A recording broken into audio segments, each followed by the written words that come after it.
Sono circostanze eccezionali, in Sicilia va dichiarata la zona rossa. È quanto il governo regionale ha stabilito di richiedere all'Unione Europea e al Ministero della Sovranità Agricola, Alimentare e Forestale a causa della persistente siccità che colpisce l'isola da circa un anno, una delle più gravi dell'ultimo cinquantennio.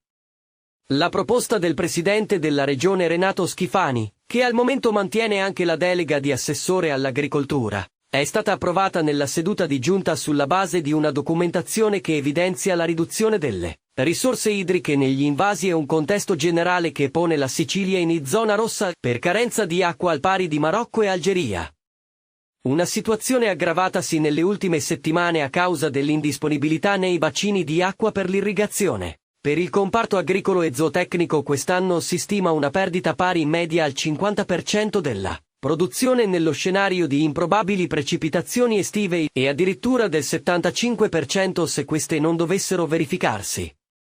Dopo aver dichiarato lo stato di calamità naturale per danni all'agricoltura il 9 febbraio e ottenuto dal Consiglio dei Ministri il riconoscimento dello stato di emergenza di rilievo nazionale, afferma il governatore Schifani, la situazione di estrema gravità che ci troviamo ad affrontare ci impone questo ulteriore passo per sostenere le nostre aziende agricole e gli allevamenti.